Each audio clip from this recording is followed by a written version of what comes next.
बात कर लेते हैं जहां गठबंधन हुआ कांग्रेस और आम आदमी पार्टी के बीच। दिल्ली 7 सीटें, सातों सीटें 2 बार के चुनाव में स्वीप किए भारतीय जनता पार्टी ने। इस बार क्या ये जो गठबंधन था, जिसको बहुत से लोग बिल्कुल बेमेल गठबंधन कहते हैं, दिल्ली में गठबंधन साथ वाली, पंजाब में गठबंधन नहीं, वहां सामने लड़ रहे हैं, क्या हुआ गठबंधन का हाल दिल्ली के अंदर? नतीजे आपको बता देंगे। क्या 7 में से कहीं कोई फाइट है? तो इसमें आप नतीजों में आप देख रहे हैं 5 सीटें जैसा होता नजर आ रहा है। 6 से 7 सीटें भारतीय जनता पार्टी जीत सकती है। आपका खाता नहीं खुल रहा है इतनी कोशिशों के बावजूद भी। मतलब जेल चले गए, आंसू बहा दिए, कुछ सारे विक्टिम कार्ड खेल लिए, लेकिन जीरो ही उनके सामने है। और कांग्रेस 1 सीट जीत सकती है। और ये 1 सीट कौन सी है भावेश बताएंगे? चांदनी चौक की सीट है, उस पर बहुत मुश्किल में है बीजेपी, लेकिन चूंकि कैंडिडेट बहुत अच्छा है बीजेपी का, तो वो संभवतः बीजेपी वो चुनाव जीत जाए।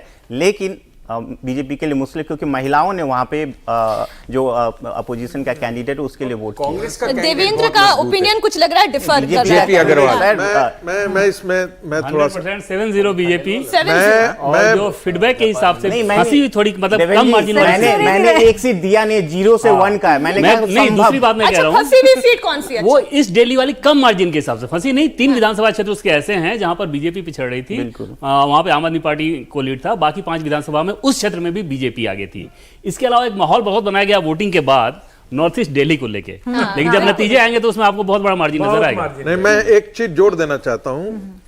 दिल्ली के अंदर मैं जो मुझे जानकारी है, राष्ट्रीय स्वयंसेवक संघ ने 1,20,000 छोटी छोटी मीटिंगें की।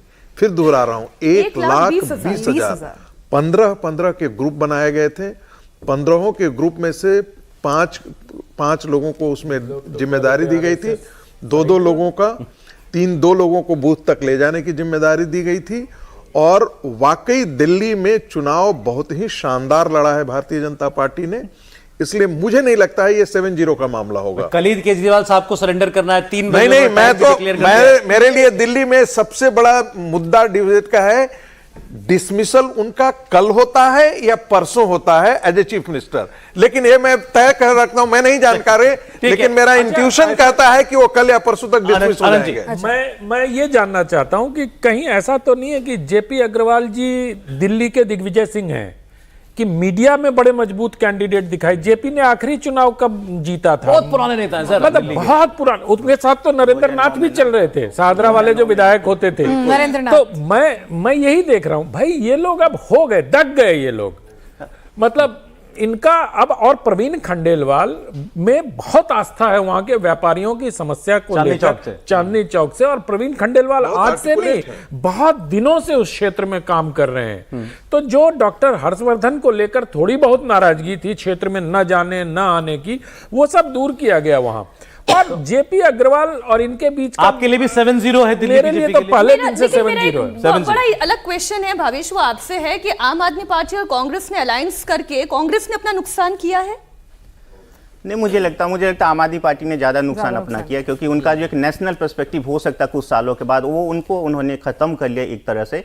आने वाले, यदि कह सकते हैं ना, यदि कोई अपोजिशन में कोई तो एक फेस होना चाहिए जो बीजेपी को चैलेंज कर सके, तो उनके पास एक पूरा था कि दिल्ली से आगे निकल के वो चैलेंज कर सकते थे। लेकिन चूंकि उन्होंने एक ऐसे अलायंस में चले गए जो कि उनके आइडियोलॉजी को, वोट बैंक भी दोनों का एक ही है।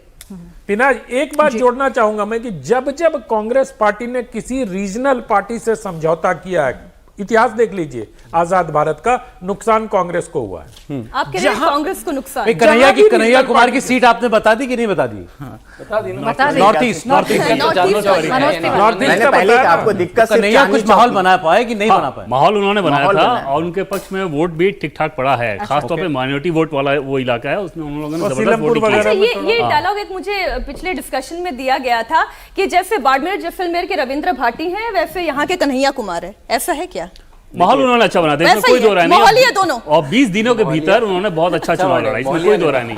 अगर 2-3 महीने पहले वो आ गए होते तो मनोज तिवारी के लिए और मुसीबत हो सकती थी। अंतिम समय में मनोज तिवारी को जो कुछ इंटरव्यू थे, उसने तो कमाल ही दिया था कि न जाने वो क्या बोल रहे थे। तो इन सारी चीजों से एम्बैरेसमेंट हुआ है, लेकिन बीजेपी का संगठन इतना मजबूत है। अच्छा भावेश, मैं ये जानना चाह रही हूँ, केजरीवाल की चर्चा नहीं हुई, जेल जाने की चर्चा नहीं हुई, जेल का जवाब वोट से देंगे इसकी कोई चर्चा नहीं हुई।